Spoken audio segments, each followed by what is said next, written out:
nobody ever knows the full story about what's going on, even if they think they do. So I think gossip is bad and nobody should do it. What do you think, Patrick? I totally agree. I have 2 or 3 things to say, no particular order. One is, if you're talking about corporate gossip, not personal gossip, bullshit are bad. You shouldn't gossip. On the corporate side of gossip, and sometimes that bleeds to personal because we're people at work. But I've always felt that people gossip because they don't have enough information.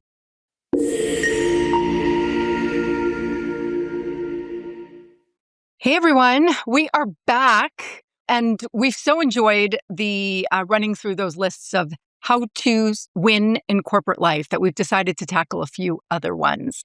What we hear from many of our listeners is that people are looking for our take and, just for additional perspective on some of the things that we all experience in corporate life, right? All of our companies, all of our jobs are so different, but there are some things that are really very, very much the same. And I think that some of these ideas, pieces of wisdom, principles are pretty universal.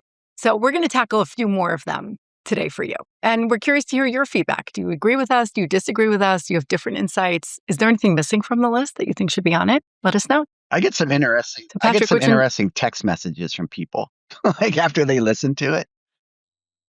So people are out there lending their wisdom back to us. I like that. Yeah, what I hear from people is they think we're saying what everyone else is thinking, but maybe not expressing. That we kind of put things out there that is in the back of everyone's minds, but doesn't always come out. I don't think either one of us would ever be labeled church mice. Have you heard that phrase? No. Okay. Both of us certainly put our thoughts into the wind. There's no doubt about that. One of the reasons I enjoy Rachel so much. Oh, likewise. Deliver before deadline. I said on the last one, I worked with this guy at See You Anytime, which I met when I was first in corporate America. My wife was their relationship manager at the time. Her name was Lisa Kehoe, now the famous Lisa Law. But her customer there was a guy by the name of Gene Polito. And if you guys are industry types listening to this, you'll remember See You Anytime. It ended up being rolled into Co-op on the West Coast, and Gene was, famous. And it was really an ATM network for credit unions in New Mexico, Arizona, I think Southern Colorado, if I remember correctly. And he would say that ad nauseum: undercommit and overproduce, undercommit and overproduce, undercommit and overproduce. He said it 400 or 500 times in the couple years that I was around him. And it sticks. And it was so real. Because he was so upset with the management of Affiliated Computer Services where I worked at the time, because they're like, Patrick, your bosses tell me they're going to do something. They never do it. So if you're going to come here and tell me you're going to fix all this stuff, at least undercommit it. If you think you're going to fix it in 6 months, tell me it's 9. Manage the expectation. But really, you should do it in 3. If it's 6, tell me 9 and do it in 3. He was exaggerating. Not everything can be done like that. But the words were gold. And I modeled a lot of my behaviors at GenPass, because that's what came next, and then US Bank, and then the Orange Box, and now here, and then all the acquisitions coming and going I was involved with over the years. I use that term all the time. Like if you're gonna buy a business and then integrate it, don't tell everyone you can do it in 2 years if it's really gonna take 4. Right? Tell them 6 and do it in 3. And it really does change the perception of what you can deliver and how you deliver it. And then I believe the number one thing you do with customers and vendors and partners and employees and coworkers and bosses and blah, blah, blah, is build, I hate the trust word in corporate America, but enable confidence that when you say something, you're going to keep your word. Because that is rare out here. So many people run their mouth. I can do that. I can do that. No, I bet you can't. Don't be overly bold. If anything, underbold. Be underbold and then deliver over. And then that starts to build confidence. And people want to buy from confident people. People want to buy from companies that are led confidently. And just be honest about what you are. If you don't have the sexiest toy out there, just tell them that. But it doesn't have to be sexy. It just has to be effective. And it has to make their life easier. So don't overhype crap. Like so many people do that. Don't overhype. Underhype and then overdeliver. I love that one. Yeah.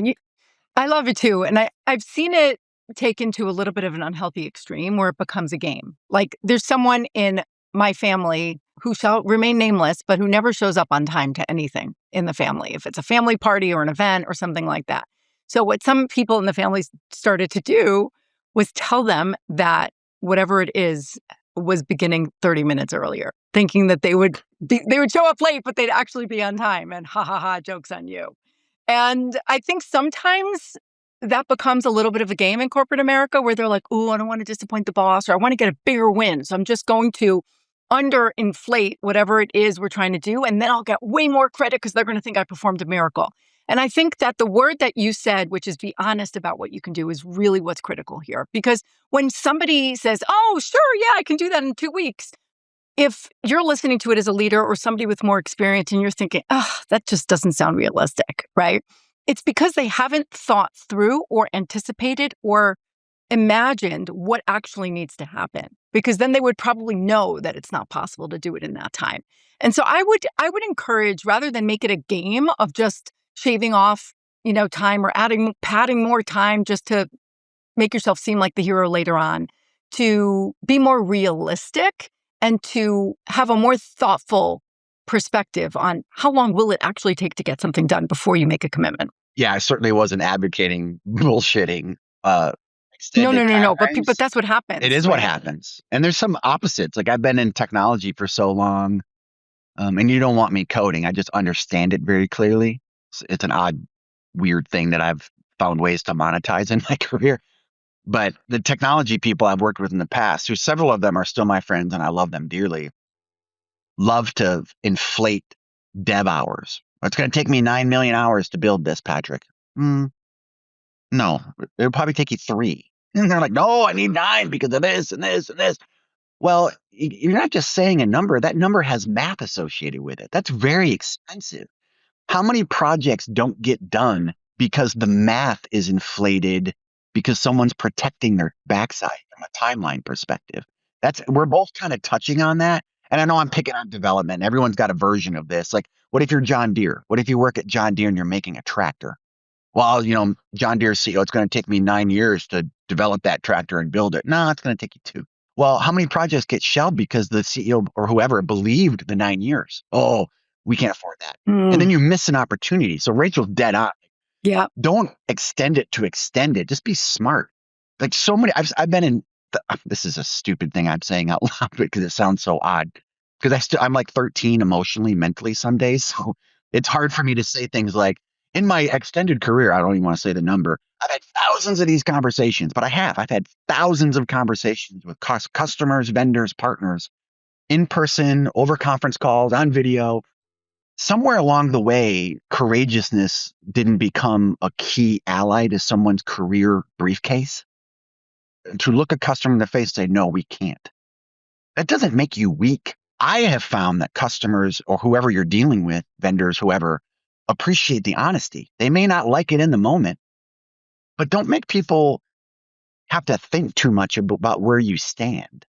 There's no time for it. Like, I'm not saying go through the place like a flamethrower, which sadly I've done a few times in my career, or roll a hand grenade under the conference table. Not literally everybody. Just you don't have to blow things up to get your point across, but be honest.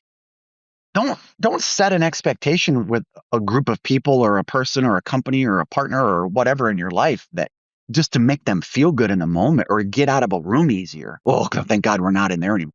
I just had to say what I had to say. Like I have had it out with salespeople because salespeople love bringing me to meetings. I always wondered why, because I usually blew up their freaking algorithm that they were trying to accomplish because I tell the truth, hard truth. But it annoyed me when sales guys would be in the room. Oh, yeah, we could do that. No problem, Mr. So-and-so. No, we can't do that. No problem. And here's why. So over my career, customers started calling me, not the people in sales. I'm like, Patrick, tell me what's going on here. And I wouldn't divulge Yeah. company secrets and I would never put the company in a bad way. They were paying my mortgage. I would never do that. You Of can course. do it with eloquence in a way that customers actually appreciate the honesty. Now, I wasn't trying to cut sales out or relationship managers out. And everybody remember, I was a relationship manager and I still renewed all my customers and I still sold them more stuff by telling them the truth. They want the truth because then what do you think they're going to do with their bosses? If you tell XYZ Corporation you can do something in XYZ time, they just turned around to their boss and said, we can do it in this time period. And then you don't do it, and then they look like idiots. Like there's a larger ecosystem that comes in play with honesty. So, undercommit and overproduce honestly. Listen to Rachel. Just don't bloviate stuff to bloviate it or whatever to like make yourself the hero, but you can be honest, genuinely honest, and people respect you for it. Yeah. No, absolutely. Okay. This is a good one. Stay away from gossip. Water cooler talk. So it's a good practice at work, in life, everywhere. It's just not productive. It's not effective. It really corrodes whether you're a person of faith or not, and your faith has rules or guidelines around gossip, or you just want to be a nice person. It's just not good. It's not nice, obviously, for the person who's being gossiped about, but it actually, I believe, corrodes at the character of the person who is the gossiper, because then every single time they gossip, it becomes less taboo and it almost becomes a habit. And it doesn't do anyone any favors. And it also, when you're a gossiper at work, there are some people that will gossip with you and that will engage with you. And if you're a gossiper, you know who those people are and you will find them. You also will find people who are maybe passive gossipees, let's call them, right? They'll listen to your gossip. They won't necessarily engage in it because they're like a tiny bit curious and they want to know. They may not necessarily spread it, but they'll indulge you. And then there are the ones that will just say, hey, I don't do that. Like, this is not an appropriate conversation, or actually what you're saying is really not nice or not fair, or like, I don't partake of these kinds of conversations. So I think those are the three categories. The middle category is the most dangerous because if you're the gossiper and you're gossiping to somebody who is passively listening, they are judging you as being a gossiper. And that is affecting your reputation because what they're thinking is, hey, how do I know that he or she isn't going to go gossip about me next? Right. And so being a gossiper, besides for, creating all kinds of swirl, actually can damage your reputation in your own workplace. People might still want to listen to it because it's kind of, what's going on? What's the buzz? But it will negatively affect your reputation at work. And it puts things out in the universe that may not be real, that may not be true, that affect people's lives. Nobody ever knows the full story about what's going on, even if they think they do. So I think gossip is bad and nobody should do it. What do you think, Patrick? I totally agree. I have two or three things to say. No particular order. One is if you're talking about corporate gossip, not personal gossip, bullshit are bad. You shouldn't gossip. Don't misread that intro. On the corporate side of gossip, and sometimes that bleeds to personal because we're people at work. But I've always felt that people gossip because they don't have enough information. When Berkeley, our daughter, was in the military, and I forgot this because it had been so long since I was in uniform, even though I stay close to the veteran community and all that stuff, I forgot. But it's called PNN in the military, in the Army, and it's private network news, like the privates in the Army, E1s, E2s, and E3s. There's three levels of privates in the military, or at least in the Army. And I know the Marine Corps has different things and blah, blah, but everyone has an E1 through E3. They have their own version of the truth happening where they operate because they're so far removed from the generals and the colonels and the captains that by the time the orders get down to the people actually with the shovels in their hand, it's like the telephone game. Like there's this big gap. So my daughter would be like, if I want to know what's going on, I get into the PNN, get into the private network news, and then she kind of gets what's happening on the ground. Now, is that the informal communication network or is that the land of goss? I think the cool kids call gossip goss lately, but is that the land of goss or is that what's really going on at that level? It's a hard thing to navigate, but I have found in corporate America, I have over communicated. And you and I have talked about this before. The wonderful and brilliant and courageous Colonel Meyer made sure I knew a lot. I was a very young person in a big job with her in Iraq. And she made sure she didn't tell me state secrets because she had a lot more information than I did. But we worked so closely together every day. She wanted me to know what was happening, even if it was bad. Like, hey, man, we're probably going to see this in the next 4 hours. So just take a breath and move. And that really helped me. Because what if she didn't tell me that? What if I just rolled into whatever we were rolling into and I didn't know ahead of time? Now, I was in a really unique job. I didn't have a bunch of guys around me to say, "Oh, Colonel Meyer said this." Like, it was me. So maybe she felt more comfortable. But I took that into aviation. I took that into corporate America. And I would just tell people what's happening. Here's what's happening with this acquisition. And my bosses would be upset. "Patrick, you can't tell these people this stuff." I'm like, well, first of all, they're not these people. They're the ones actually doing the work. And, there's a reason I never became the president of the universe. Like, I mean, my mouth always got me in a little bit of trouble, but I sleep well at night because I would tell people what's happening. I talk to people about what's happening. I'm not saying I shared state secrets from all the places I worked. I'm saying you can give people information so they can make informed decisions, and it takes the need to gossip around them, each other, to say, what's really going on? What do you think he meant by that? What I heard this. What's Right. now? Did I kill gossip in my They're not- teams? Probably not. But they had less to gossip about corporately because at least the commanding staff I had, like at Fiserv, I did have 145 people on the management team, and they were leading thousands underneath them. If you want to do the PNN thing in corporate America, there were probably parts of that team in India or Europe or the US that had never heard my voice and had no idea the things I was saying to the 145 or 150 leaders, right? So they were like, "What do you think this means?" Because my management team, as much as I loved them, they didn't communicate like I did. They didn't feel comfortable, or even though I empowered them to, maybe they didn't share everything they should have shared. But because it made them nervous. But I think you can kill a lot of the corporate gossip or the water cooler talk if you just give people a little bit more information about what's happening to them. They're worried about their mortgages. They're worried about buying their best girl or best guy their next gift or their ring or a movie or a car, or they have a special needs kid they're trying to take care of, or all the stuff that we go through and why we work. Our paychecks are our lifeline. You may not like that. Yeah.